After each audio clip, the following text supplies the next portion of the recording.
Hello and welcome to Pitch Bleak, the true creative crime podcast.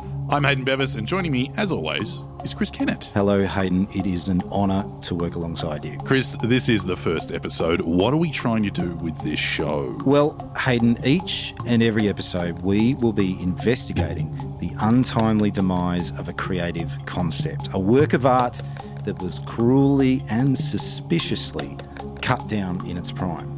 Could be a TV show or a film script that was strangled by producers. Could be a novel that starved because of a publisher's neglect. Could be a piece of musical theatre that just really sucked. Whatever it is and however it died, we'll be piecing the clues together in order to identify the killer. So to do that, we're going to be interviewing the victim, the creator in question, to try and uncover the grisly details of what went so horribly wrong for them and their work, and find out who's to blame. That's right. And on this first episode, we'll be speaking to rapper Ro Mukerjea, who is Kaos from Justice and Chaos, about his TV series that never came to be. But first, as is tradition with this show, I want to open it with a segment just to show that, hey, we're not exempt from judgment ourselves. So I've got a segment here at the start, and it's called Has It Got Legs? Has it got legs? I'm going to come to you with a new idea each time we do a show. Yep. And then we just got to decide whether or not it has legs. Okay. So when you say new idea, how new are we talking? I don't know. What, in terms of time? I thought about this last Friday. Okay, so it's new. Yeah. Well, how's the news new? Well, I mean, it's pretty new. Yeah, it's pretty new. No one else has heard of this yet, other than in my head. Okay. Now I'm going to put it into the world. All right. Are you excited or not excited? I'm excited. I'm not going to do you any favours here. Okay. It's going to be harsh. It's also, I haven't got a pitch. I'm just going to tell you the idea and we just got to figure it out. Well, that's a pitch. Well, it's not a pitch. I'm just going to tell you the idea and you say if it's any good. That's a pitch. Well, I mean, like, it's not well formulated. I'll be the judge of that. Okay. So I'm going to give you some context here. Are you aware of insurance? Yeah, this is not a pitch. I'm imagining this in an elevator pitch. You're in an elevator with Steven Spielberg. You've got this 20 seconds with him. Mr. Spielberg, are you aware of insurance? Ding! He's out. He's gone. I was just thinking about health insurance and pre-existing conditions with health insurance. Oh, yes. So you have to let insurance know if you have pre-existing conditions, right? Now, but I don't want to. I want insurance against those things, right? Exactly. Okay, cool. So the idea the idea is fraud. No, I was just thinking like, okay, I'm thinking in the superhero realm. Yep. Someone who can see into the future, Doctor Strange-esque. Okay, yep. He's popular. He's popular. But this is more, I think this might be a sketch. This is more a sketch than anything, right? Okay. So you're not pitching to Kevin Feige a new MCU movie? No, unless, maybe. Ding! He's gone. That's it. Kevin's out. Well, it's just me in the elevator now. I can't do anything for you. But tell me. Are you in charge of sketches at Marvel? Well, when the elevator's just going down and down. So a world famous superhero who can see into the future, right, has trouble at the insurance office trying to take out really specific insurance policies. Okay. Yeah, that does sound a bit like a sketch. Yeah. I said that. Yeah. Yeah, well, I'm agreeing with you. Has it got legs for a sketch? Yeah, I think so. I think I can see this Dr. Future all in a ridiculous costume in the insurance office. They know who they're dealing with and it's blatantly obvious that he is trying to insure against things that are definitely going to happen. I imagine him or her walking into the office and everyone's like, hi. Oh, he's here hi, again. Jill. Hi. What, back again? You're like, yes. What do we got today? A flood in Nowra. It's got legs. It's got legs. Legs. Our guest today is an ARIA-nominated hip-hop producer from Melbourne, but his story isn't really about music. Well, kinda. His story is about a TV show that never happened based on a parody mixtape. Please welcome to the studio, Ro Mukerjea, a.k.a. Kaos. Thank you very much for having me. Can I ask a very white guy question first? Sure. How often have you used the phrase AKA? AKA, probably never. You've never gone, hey, everyone, it's me, Ro, AKA Well, Kaos? like introduce myself with AKA in my... No, I've never done that. You've never done that? Is it okay for us to do it? Yeah, I guess so. I mean, AKA with... I mean, we haven't done music in years, so AKA is FK is probably the best way to phrase it. But yeah, you guys can say that. FK? Sure. Is there anything else you can give us permission to say right now? I'm just going to...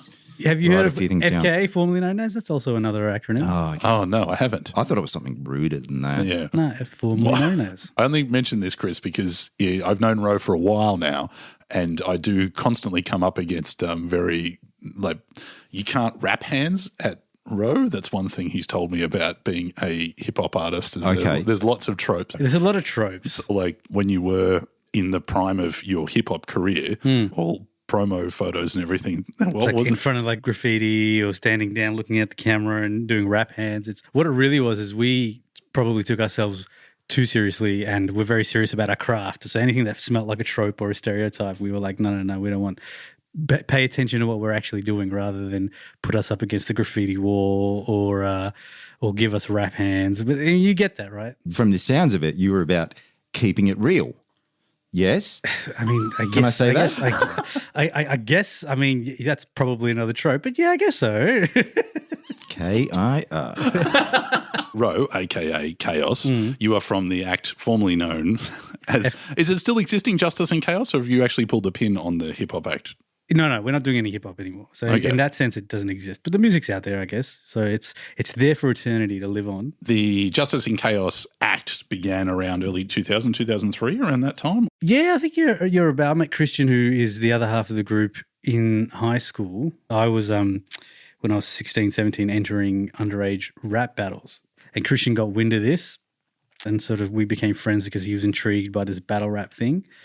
He came along to a battle that I was in when I was 17 and he was hooked. And then we started making music together, freestyling together. And then from then, I think the first incarnation of the group, we called ourselves, because we wanted to be hard, the Third World Militia.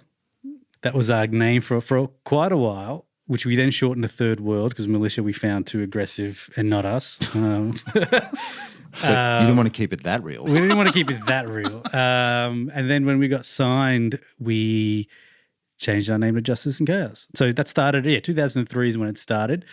And all of this was happening over the course of sort of 4 or 5 years, yeah. Can I just check, what year did 8 Mile come out? That came out, I think, around 2000 and probably in that period, because I remember we used to go to battles and they would be empty. And then one year, the lines, because of the 8 Mile wave, the lines out the door to get in was like something we'd never seen, because people were just like, what, rap battles? And they were so severely disappointed when they turned up and saw what was going on. So at this point, Christian's popping off in the hip hop scene. You got signed. We got signed at the end of that period. So we got signed to an independent label called Solid State Recordings, and then we got signed to Warner Music in 2005-ish to release like a one-release deal, to release an EP. We've talked a lot about music at this point because you were a musical act, but we wanted to specifically talk about the Fob mixtape and the rise and fall of the TV show that was going to be based on your hip-hop group and your mixtape. Take us back to what happened. So in our collective, there was Justice and Chaos, which is our group, me and Christian. There was also another solo artist by the name of GMC. There was our DJ who toured with us, Simon Says. And then there was Mo, who had stopped rapping at that point, but he went under the stage name Anonymous. So we, as part of this whole trying to get our name out there and build our buzz, we decided to put out a free mixtape. That was sort of what you did in the rap game back then. You put out free music, got it out to people, got them to know your music, and then, hopefully follow it up with something that they would pay for. So the concept for the mixtape that we wanted to put out was called the Fob mixtape, Fob standing for Fresh Off the Boat. We were all from different ethnic backgrounds. We thought, let's do a parody tape.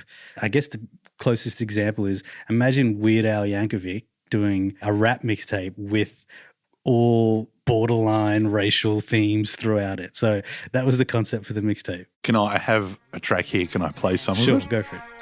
22 years, I tell you, we show you what really happens. First we get the then we unlock, yeah. Shutters up, open the shop. Open the shop, man. Oh, Yeah. oh. that is a song called Chutney Roll, is that right? Yeah, so that was a flip of a famous DMX song called The Rough Riders Anthem. And that was the concept. We basically were taking well-known rap and other songs and changing the lyrics slightly to be racially themed and then putting that out there. So that was the idea for the mixtape. What did we have? We had Christian had a song called Best of Both Worlds, which is the name of a song by Jay-Z and R. Kelly because he's half Asian. I ain't the type of guy that you used to seeing. No. The human being that's a few between a gook and a European. Check me out. Let's go. There was a Puff Daddy song called Bad Boys for Life, which we copied and made Passports for Life. Going nowhere. We ain't Okay. going nowhere. We can't be fast now. We got passports for life. There was a few other, but anyway, basically we did this mixtape. We put it out. People in the local community that we were in, the hip hop community, loved it. It seemed to be doing good things. Yeah, what was the reaction like to it? We wanted controversy. We got none. Like everyone. Everyone applauded you? Yeah. So basically, the mixtape came out. There was a website called Groove On, which was run by a guy called John Lim, who did a lot in the sort of hip hop and R&B community. He had a website which was like a go-to place for people to find out things about what was going on. We got them to sponsor the mixtape, and they gave us some press on their site. Two Adelaide documentary filmmakers approached us. They had been commissioned separately by SBS to do an episode as part of a documentary series called My Generation, about Y generation, which is, I guess, what do you call Generation Y? Millennials now, right? We're millennials. I'm a millennial. Are we Gen Y? Yeah. You got rebranded. Yeah, we got rebranded. Sorry. Okay. So they'd seen this press release about what we were doing, thought this would be good for this documentary series, and they flew over and did this sort of 30-minute episode, which you might have seen, I can't remember if you saw back in the day, about us putting this mixtape together. This was not the show that you're talking about. This is the precursor to that. Can I ask, Ro, at this point, you've been pretty clear about you putting together this humorous mixtape to try and get some attention. Yeah. But it's obviously it wasn't what you were originally doing. Your dream wasn't doing comedy or parody sort of rap. You were using this as a lure to sort of like, okay, get attention and then we'll give them the real stuff.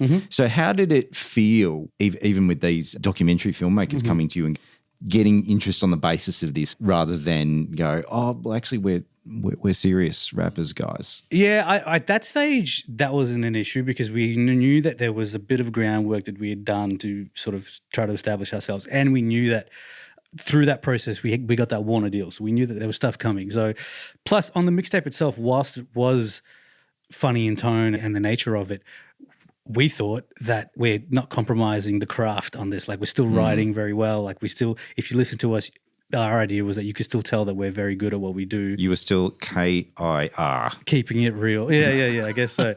Whenever you see a comedy person do a rap parody, you can tell they can't rap. It just seems to be hello, my name is Hayden and I'm here to say, like it has that sort of like that cringe factor to it. Yeah. Whereas yours, Wait, keep going. What am I here to say? Yeah. I'm not a huge fan of musical comedy for that reason because it feels like it's got a foot in both circles and it's a crutch for both ways. We call it cabaret. But once the guitar or the keyboard comes out, it's like it doesn't have to be as good musically and it doesn't have to be as funny. It sort of occupies this middle ground. So yeah, we wanted it to sound like songs you would actually listen to. Yeah. Plus we were sort of felt as though we were representing where we were from. Like we had to sit down and made a concerted effort to be like, whatever race you're taking the piss out of on this mixtape, it can only be your own. So my background's Indian. One of the other guys on there is Filipino. One's Malaysian. One's Assyrian, which is, I guess, is modern day Iraq. And the other one is Egyptian. He's a Muslim Egyptian. So it was like I can't be taking the piss out of any of the other races. I can only make Indian jokes. And we thought that would protect us. But in a weird way, we were also kind of representing where we were from, which hadn't been done. Like the Australian hip hop community at that point was very white and very close knit. So I guess there was an element of what you're suggesting, Chris, but I guess on the other hand, we also felt like, hey, we're getting a chance to represent, our story, our voice maybe. I don't know. So there was a genuine sense of pride in Totally. I think You know, so. It wasn't just a cynical exercise. No, and I think part of it was also because the Australian hip hop community was very much a white Anglo-Saxon, cultural base. We were like, how do we get people from our own background to sort of tap in and sort of be like, oh, what's this about? And we thought that might be a way to do that as well. I went to the launch of this mixtape and it was packed, and I was definitely the white guy, like, I'm like, this isn't for me. But there was one particular song about the World Trade Center that someone I can't even remember the lyrics. There's a Dr. Dre song called Explosive on one of his albums, and it's not about explosives, but the song is called Explosive. And we had Mo, who's the Muslim Egyptian, do a parody of that song called Explosives, and it was about the bombing of the World Trade. It was pretty full on. No ham in my diet. Once we flew a plane to New York, but didn't get that landing quite right. Explosives. Let's blow this building to the ground zero. Now I'll be my town zero. Mom and dad did the same. Told me how to fly a plane. I'ma say it in the song. Yeah, you know that I'm the bomb. I remember being in the middle of that crowd and they were losing their minds to this song, and there was a big plane being thrown around, and I was like, am I allowed to, I'm like, this, I don't know if I can laugh. I don't know what to do here at this particular point. We were young and there was nothing we couldn't say, and there was nothing you couldn't tell us not to say. This is all pre-cancel culture. It was the 2000s. Sure. You could say anything. Yeah, we wouldn't have minded a bit of cancel culture. In fact, well, you were trying to get you were trying to get maybe that's the opposite problem. happened. We got an article. Patrick Donovan wrote an article on us and the mixtape, and all the things that I said are these people representing their backgrounds or whatever. And it was in the world news section of The Age, next to world stories about God knows what was Palestine and Israel and whatever. And we're like, this is really cool. Like, at least finally our parents can be like, oh, you're making something of your rap careers. But I'm like, this is not what, like, we didn't want a supportive article in the world news. We'll take it. We wanted a bit of controversy stirred. So you've launched it, you're getting some press. SBS came out and did a 30-minute documentary. We've had the 30-minute documentary. It's aired. They organised a show at Federation Square as part of it, which was like the culmination of that 30-minute thing, which is where SBS's headquarters were. All's well and good. Everyone loves it. We're back to making music. One day we get a call from our manager, and they'd been approached by SBS who wanted to chat to us. I was like, okay, what's this about? We went in to SBS to chat about, we had no idea kind of what they wanted. They just wanted to meet with us and discuss some potential opportunity. We had no idea what it was. So they sat us down and they said, we loved the 30-minute thing. They loved our chemistry, like just the way we got along as a friendship group. And they wanted to do something with us. And they said, we don't really know what, but we want to just do something and capture that, I guess. So we were like, yeah, but we're not actors. We're not TV personalities. We're musicians. And they're like, yeah, I know, but we just loved your chemistry on the documentary. So we want to capture some of that. And at that stage, I think they had a show called Salam Cafe, which was Waleed and a few of our Brand Planet guys were on that. And I don't know if it was finishing up or what, but they sort of wanted a bit more of, I don't know, ethnic comedy, music representation, God knows what. So they literally said to us, we're open to anything. Like, you guys come up with the ideas. We just want something that feels like whatever it was that natural connection that you guys have. But name it. What is it? Yeah. Like, what is the thing? I don't know. So at that stage, all of us would hang out together every weekend and make music or just run a mic or whatever. So we definitely knew how to just be ourselves around each other. But the thing was, we didn't know, like, how do you make a TV show? So we're like, all right, what do you want to do? Like, what is this? Are you talking about a documentary? And they're like, no, I mean, we were thinking maybe a TV show. So we just didn't have parameters on it yet. I think, like, if I had to try and figure out what their angle was, I think it may have been, we don't want to suggest a format or suggest something that might dilute whatever this is. If they come up with something, maybe whatever it is, we'll maintain that fabric. I don't know why they were so sold on this chemistry that we had as a group, but whatever. So they've seen lightning in a bottle. You figure out a way to turn that into television. Yes, pretty much. That was the brief. And they were afraid if any of them touched it, it might...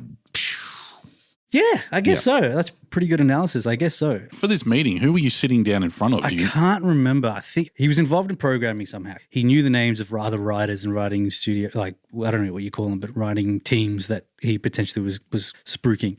But that, to me, that what you just said, Chris, makes sense, because I think even from a music A&R perspective, it's about putting the people in the rooms together and letting things come about out of that, and putting the right producer with the right artist, or putting the right. So I'm thinking maybe their logic was, we'll put these guys in with, once they've sort of got an idea of how they want to do things, with a writer, and hopefully something comes about out of that. So we went away and we were like, all right, how do we do this? We were self-aware enough to know that we're not actors. We're not going to try and act. We're not going to do a sketch show or anything that requires acting. So it needs to be something where we can kind of just be ourselves, really. The sort of thing that we landed on was a sketch-ish show.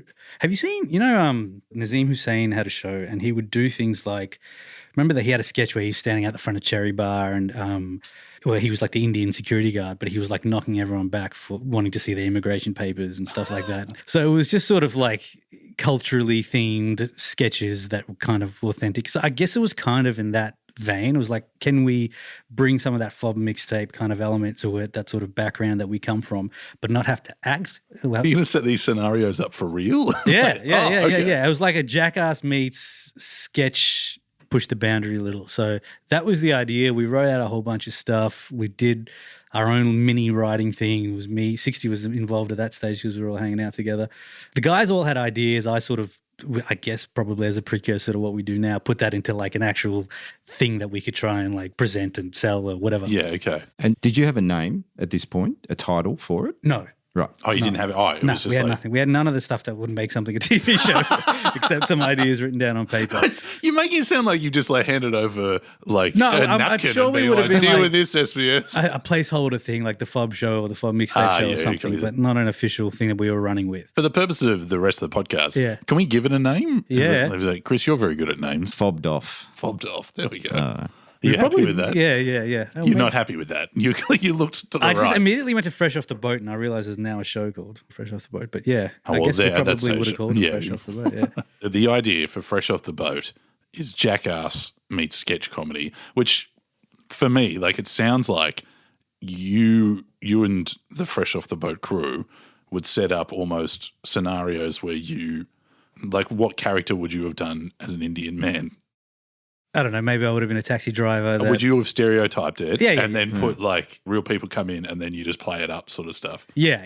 The same way that like Jackass, whatever they did to their bodies physically in that show, we would do to the people's the sense of awkwardness when it came to like racial stereotypes. Oh, I can see this now. And then you would say at the end, you got fobbed. Yeah, possibly. Is that it? Possibly. And so far, up to this point, this is all coming from you guys. They haven't given you the other writers, or they haven't started interfering or anything yet. It's all just, okay, this was your concept. That's right. Yeah. We didn't know how to make it a TV show. We just had different scenarios that were like, Yeah, okay. hey, this would be funny if, I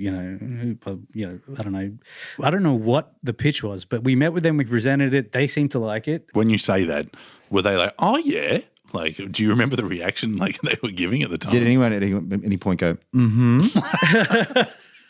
No, I don't remember the reaction, Interesting. but I do remember that they wanted to be in the Fob business, right? Did they say that? I wish they would have. Did they do rap hands? They might. Ooh. I wish I remember the guy's name. So they're getting excited. They're going, yeah, Possibly. great. And at this stage, they were talking about like a 6-part Yep. series. Oh, wow. on SBS. And they put us in touch with a writer. I think it was a writer and a producer combo. Yeah. And the writer was Dan Illick, who we hadn't met at that point. This would have been like 2006-07. Dan Illick is a name. If you follow this show, you'll probably hear his name come up a few times in these stories. He's one of those. He's the common thread. He's one of those characters that will, like in Marvel movies, it'll be Is he the Nick Nurse? Not Nick Nurse. Who's Nick Fury. Nick Fury. Yeah, Nick Nurse, the coach of the. Nick Coach Nurse, of the worst superhero. So is the common thread to this whole podcast series that if Dan Illick's involved, it doesn't work out? Look, you said it. No. In hindsight, he had very little to do with it because there was an email thread that happened between whoever the producer was that Dan worked with back then, and they seemed to be on face value excited at the prospect. I guess at this stage, Dan must have been fairly early in his career as well. I mean, we're talking like 16 years ago. And we met with Dan one night just to sort of see if there was a vibe or whatever. At a bar, we had a chat, and his producer was trying to organise to go away for like a writing camp or writing weekend, which we don't know what the fuck happens on those. And you were just like, yeah, sure, we do that all the time. We were like, what, smoke weed and just talk shit for 48 hours? Yeah, that's what we do. That was all sort of bubbling away. And this was about the time where we started to get excited because we were like seasoned enough from sort of music, even though we're still young, to know that, hey, don't get too excited about things. Just let them play out a little bit. But by this stage, we're like, all right, this is happening. Looks like we're going to have a TV show on SBS. I think there was some action or something was left on SBS's part to make the next step or present an offer or something along those lines, which didn't happen. It was taking its time to happen. What do you mean, like an actual contract? So someone had to draw something up? Yeah. Like, all right, we want to do this. All right, give us something formal so we know that, like, you're sort of this is. Was this your manager handling this at the moment, or was this you still posing as like? No. It was our manager, but this is always my template. This is always my problem. I think it looks like you're trying to write a. Yeah. No. By this stage, we had a manager. But this is always my problem, and I always felt like I could manage better than any manager we had, so I was always hesitant to. But yeah, he was the line of communication. We were waiting for something formal from them to push the next steps forward. I think in terms of organising a writing camp, that was sort of dragging its feet a little bit, so it was a little bit of limbo. Then sort of nothing happened for a little while. We followed up, and sort of the new rhythm of the conversation became us following up and nothing sort of coming back from their part. Them saying, yeah, it's sort of fobbing it off a little bit, no pun intended. Then they called us in for another meeting and they said, yeah, cool, we still want to do it. However, I think at this stage, at this SBS, it seems to be the common theme for our careers, a bunch of a restructure or a bunch of layoffs, or just a restructure of the business. They were launching their online platform and this, that, and the other. So they said, listen, it wasn't going to be a 6-part TV series. That wasn't the scope of it anymore. They wanted to look at doing it as a online series. Still 6 parts, still half an hour episodes, online series. It's actually even better. Everything's going online now. No, yeah, I mean, they sort of said TV. I think at that stage, because we had sort of got a little bit excited about it, like the alternative was not happening at all. So we still a little bit disappointed that it wasn't going to be a TV show. But we thought, this is, who the fuck were we to expect a TV show anyway? So this is probably still a good thing. Let's press on. I'm interested in how much they told you about why it was changing. Was it all, things are changing, restructured, or was it they were a bit more blunt about, look, there's no money. There's no money, Ro. Yeah, I don't Money's know if not here. At that stage, I don't know if they flat out said that. They said it's definitely there's been a restructure of the business. They thought it was. Were you talking to a different person? Like, were you lliterally in a less good room? We were in the With open area of Federation. Yeah. In the foyer? No. Oh. We were, they said it was something to do with a restructure at SBS, which obviously meant money had dried up and there wasn't scope for it. But, they felt as though online was a good home for it, like you just said. Yeah. Like, still not a TV show. Anyway, that continued on. We're like, all right, cool, let's press on. And we thought, okay, do we need to change this? No, we don't really need to change it. And we were then still waiting for something formal. This was all just discussion, nothing sort of, no contract or anything had been sent at this point, but there was, they were keeping us on. Just enough at this stage. Like, you were still like, we thought it was still going to happen. Yeah, okay. And we were optimistic about it. And at that stage, we were realists. We knew if people were just trying to take the piss, or at least we thought we did. Yeah. So we thought that there was still genuine interest. So we were still excited by the prospect. Was everybody in the group, in the FOB camp, were you all really on the same page with levels of enthusiasm, or were some people going, I don't care anymore? Was somebody really driving it? Yeah. I think there was enthusiasm, but I think some of the guys, some of us were pure creatives, and just wanted, if there was an opportunity to do stuff and to write or be funny or do whatever it was, cool, we'll do it. But if it wasn't happening, they weren't really thinking about it.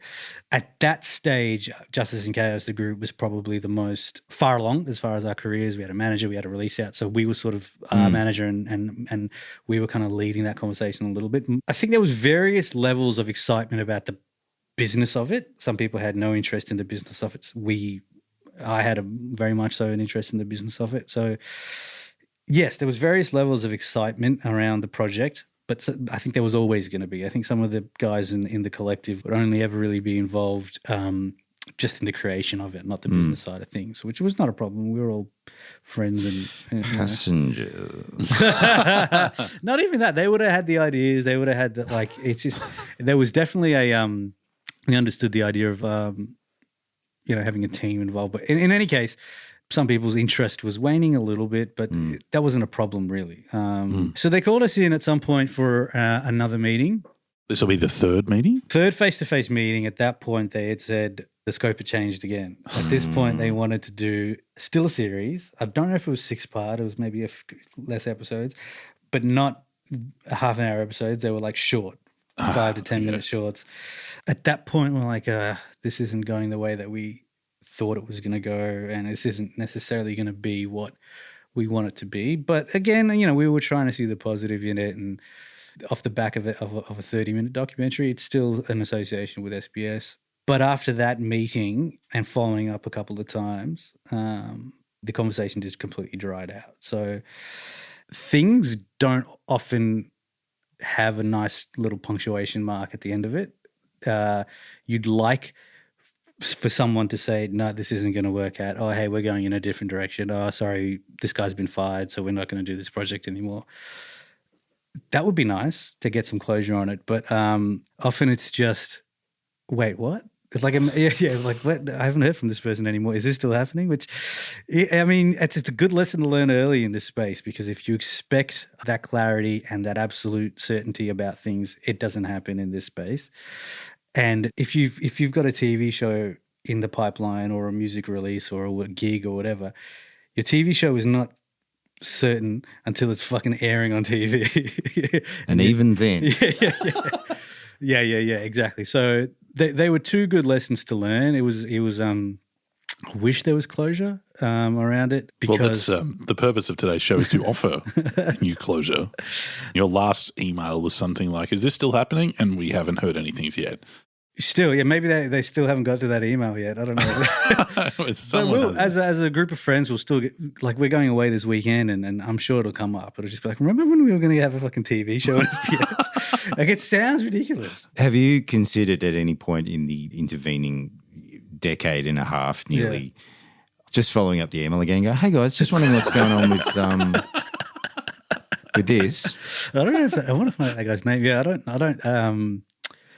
Yes, we should. After it was clear that's not happening with SBS, was there talk amongst you guys of going, okay, well, there's still something to this. There's still some life in it. Maybe we could take it somewhere else, make it ourselves. I think there was definitely talk about it, because I think, as creatives, if once you have an idea that you like, you want to see it through, you want to create it, you want to bring it to life somehow. But the idea was only it wasn't like, we have an idea, now let's go seek the opportunity. We were fortunate enough to have an opportunity, or so we thought, and then formulated an idea for that. So it was always contingent on that opportunity. We weren't passionate about having TV careers. Again, we saw that as a way, if that TV show did happen, as a way of building a platform for our music careers. We weren't about to become TV people. Different to other people who go with the idea first and then try and pitch it and whatnot. You didn't realize there was an opportunity. Then you were like, here's an opportunity. And then you're like, great. And then they're like, haha, suckers. It makes it feel even more worse. That's right. It's like, what? Why did you contact? Why did you waste my time? Leave me alone. Had they not even presented that opportunity to you, like, who knows what, like, it is a bit of a waste of time in the end. Yeah. Did you ever feel that there was something more that you guys could have done? If only we'd said this, or if only our pitch had been a bit different, if only we'd pushed harder, or I think we walked away with a bit of that sort of it was out of our hands kind of feeling, because again, we were approached, so we didn't pursue it in any way. So whatever we were doing without trying, they liked, right? So how much more of that can we do? Do you think you tried too much? Maybe. We didn't keep it real enough. And plus, I think at one point when we realized, okay, they're serious about this, that's when it clicked over and we put together a proposal and like did more than perhaps other budding rappers who were offered a TV show would do, right? Yeah. They could tell that we were about our shit in terms of presenting and having a proper presentation of ideas and a proposal. So I think that was the most that we could have done. We'd like to and this might be quite easy, identify the murderer of your idea. Who killed this show? I've got a list of suspects here, but I want to hear what you think. It's got to be SBS. It's got to be whatever happened in 2008-9 at SBS. In fact, I would squarely place the blame at the guy who was excited about the project to begin with. Because why get me excited about it? Just leave us alone. Yeah, so I think if you're not, we have other things that we're trying to do here. We didn't ask to be part of your 30-minute documentary. We got pursued to be in that too. Could we possibly blame the internet for being around, and then streaming is now a thing that's like absolutely SBS were like, we got to change. It did become such an easy answer. It's such an easy thing for producers and stuff to say, well, look at putting it online. I don't think the internet's at fault because, if anything, like you said, it's more suited to the internet. Was a younger audience. According to these people, we kind of had a buzz on compared to, say, other people who might have been on TV, our age and what we were doing would signal that we kind of had an understanding of the internet more so than perhaps others. So internet was the right place for it. So it wasn't the internet. I suspect what happened was one or a small group of people, or maybe even one person, liked what he saw, and he was some sort of power broker, or she wanted to go forth with this idea. Things changed at SBS. Maybe that person wasn't involved anymore. Someone else who controlled the money came in and said, Why the fuck do you want to work with these guys? Didn't see the same thing, and the project fell on its ass, which is strangely exactly what happened with EP on Warner Music as well. So the guy who signed us was responsible for signing Thirsty Merc. And that's a name I've not heard in a long time. Was it Thirsty Merc? Yeah. Who Take me back to the who had at that stage a big song, and he was hyped. He was like, "Yeah, Hilltop Hoods are just blown up," and like, "Yeah, we want the next Hilltop Hoods," and he got retrenched, and then we just got someone who just didn't understand the space, didn't care, and our record came out to not much fanfare. So these things happen in this space, all right? Decision makers change and move on, and you've got to start from the bottom rung again. But we weren't prepared to, because we weren't pursuing the SBS opportunity. Yeah. If we were, we might have tried to be like, who's the new person? How do we get on side with them? But we're like, whatever, this is dead. Would you be prepared to point the finger at Dan Ilic? I'm putting it out there. He was involved in some respect. Things did start to go south as soon as his name was floated. I mean, it strikes me as interesting that it was almost at that turning point of, as long as you were not actively doing anything, everything was going great. As soon as you went, and started putting into it, they're like, no. They sort of lost interest. I wonder if your own efforts, your own enthusiasm. Yeah. Which you should have played harder to get. Yeah. Yeah, it's a fair point. Also, you had no contracts.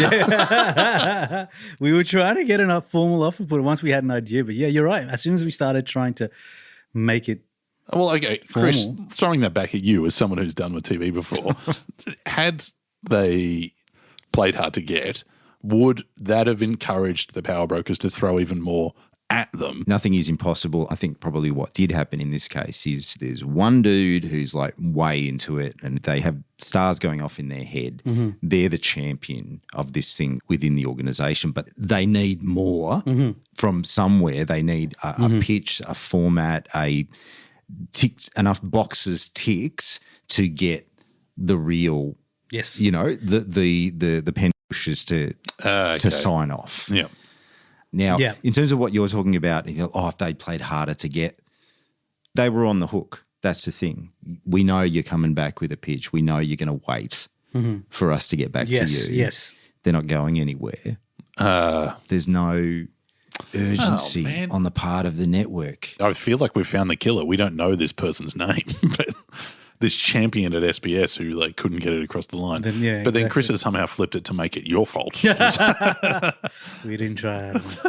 We didn't win the ARIA. You either didn't try hard enough, or the fact that you tried hard enough was actually the problem. Maybe they looked at it and were like, he presented the pitch to someone at SBS and they're like, this is seriously racist. What the fuck are you doing? I got fired. Because it's all right if we're pitching the ideas. If he's running it up the chain, they're like, what is this document sitting on your hard drive? Now that's the meeting I want to be in. Does this hold real estate within your head still? Like, other than your chats with your mates, do you care about it? Like, is it something you look back at and go, "Oh, I wish," or are you like happy to let it fly No, away? I'm happy to let it. It doesn't really occupy real estate at all. It's a nice little story. Yeah. I can't really summarize it to someone in one sentence, so we don't really talk about it much. It's like, oh, we were going to have a TV show on SBS. And you have to go into this contextual history about it to explain it. But nah, I don't really think about it at all. Well, can we offer you the closure that you don't actually desperately need? But Sorry. you have the opportunity to kill it now by pressing any of these buttons over here. Whatever you want to do, you go for it. This is the end of your idea. Farewell. There's a big red flashing button. I don't know what that is. Okay. I'm going to go.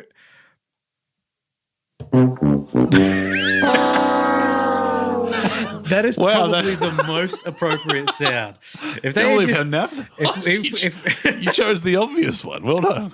if we had said, "Is this still happening?" and they just sent that sound back, That's what I'm thinking. Yeah, and we would have gone, "Okay, got it. No worries." Farewell, Fob World. Thank Fob you, gentlemen. World? All right. Thanks for this. joining us. Thank you. Cathartic. And that was our chat with Ro Mukerjea, who is Kaos from Justice and Chaos. Anything stand out for you in that discussion, Chris? It was frighteningly familiar, that process of the horrible fizzle out.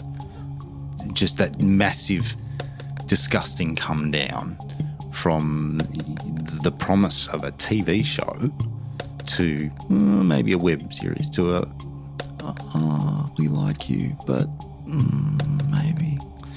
It is a horrible situation, particularly for young creatives to be in who have had such an amazing thing put in front of them, that prospect, and then it's taken away but they're never told that it's gone.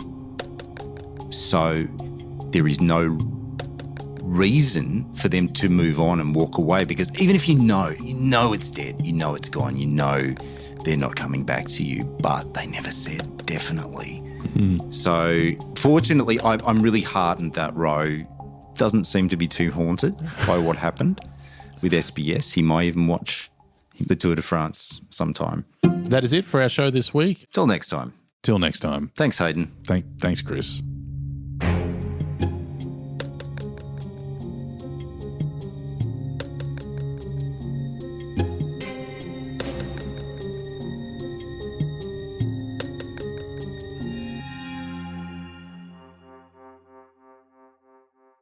Next time on Pitch Bleak. You know, normal people deserve love too. You don't have Do to they? look like... They actually do more so than pretty people, because they've got enough. They've got their faces, all right?